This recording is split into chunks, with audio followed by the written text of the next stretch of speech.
Alors, l'histoire de ce livre, la genèse de ces livres, en fait, c'est l'histoire de... Ça se passe d'abord en Amérique latine, dans une Amérique latine, si on veut dire inventée, en quelque sorte, qui est une transposition d'une Amérique latine qui pourrait être un Mexique.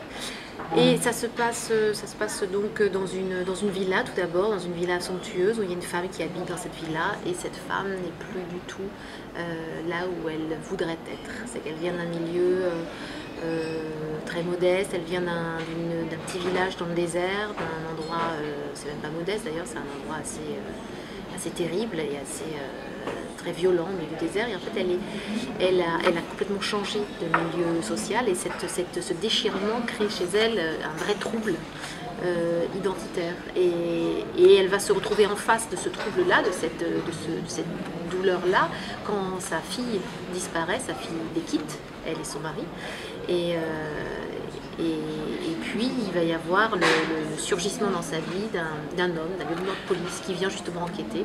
Et ça va remettre en question énormément de choses auxquelles elle avait renoncé. J'aime bien les oiseaux d'abord. Et là, dans ce titre, les vies d'oiseaux, parce que j'avais l'impression que tous mes personnages, il y a plein de personnages, ce ne sont pas juste ce personnage de Vida, cette femme, et du lieutenant et de sa fille, il y en a plein de personnages, et leurs existences, leurs trajectoires parallèles et qui parfois se croisent, me faisaient penser à quelque chose qui était de l'ordre du vol des oiseaux, de leur grand courage et de leur... je sais pas, du côté un peu extrêmement bref, extrêmement désespéré aussi, les vies d'oiseaux. Quelque chose de cet ordre-là, des choses légères et mélancoliques, qui y avait donc dans toutes ces trajectoires et que j'ai pris beaucoup de plaisir à connecter et à entrelacer. Alors la première fois en fait qu'il y a eu un livre audio, j'étais très contente qu'il passe un livre audio parce que moi j'écoute des livres audio, mais simplement je me suis rendu compte que j'avais très envie de le faire. Parce que par ailleurs, je fais des lectures de mes textes et donc c'est quelque chose que j'aime faire, les lire et de prêter cet exercice-là. C'est même quelque chose que souvent je préfère faire dans des festivals plutôt que de débattre en quelque sorte. J'aime moins le commentaire en fait, parasite du texte que la possibilité de le dire, ce texte-là. Donc ça m'a paru assez logique. Quand je l'ai proposé aux gens de chez Télème, ils m'ont tout de suite dit que c'était une excellente idée. Et en plus, ça permet, c'est ça qui est intéressant, c'est quand c'est l'auteur qui lit son propre texte, ça me permet plein de liberté, plein de digressions. Quelque chose que un comédien ne ferait jamais parce qu'il ne peut pas couper un bout de scène, rajouter quelque chose pour qu'à l'oreille, évidemment, ce soit plus compréhensible. Moi, j'utilise beaucoup de digressions, j'utilise beaucoup de parenthèses, de petits jeux typographiques comme ça à l'écrit.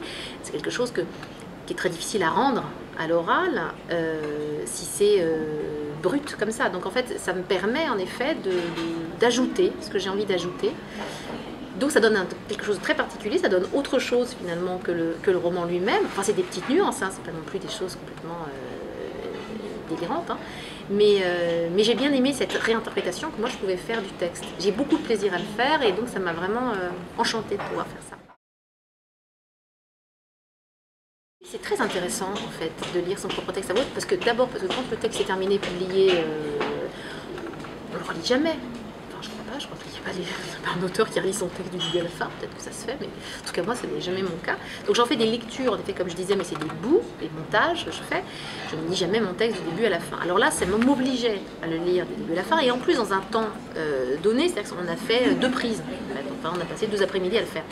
Et donc du coup, cette continuité-là, ce rapport tout à coup au temps et à la lecture, c'est très particulier aussi dans la relation qu'après on peut entretenir avec son propre texte. Et du coup, il y a des choses qui s'installent, il y a des choses qu'on avait oubliées. C'est très troublant, hein, parce qu'il n'y a pas très longtemps, je l'avais écrit ce texte au moment où je l'ai lu. Mais finalement, il y a des choses qui ont déjà disparu. Et donc, ça les réactive. C'est un exercice, en tout cas, j'ai trouvé, moi, très satisfaisant. Vraiment, j'aime bien les entretiens audio, pas seulement les livres audio, donc les entretiens, que ce soit Duras, que ce soit Giono, j'aime beaucoup. Et sinon, récemment j'ai écouté Murakami, j'étais très contente d'écouter Murakami, je trouvais ça magnifique. Alors voilà, qu'est-ce qu'il y avait d'autre? J'avais écouté Zweig, il n'y a pas très longtemps, je me suis dit que j'allais écouter la recherche. Je voudrais l'entendre, parce qu'il y a plein de lecteurs en plus différents sur la recherche.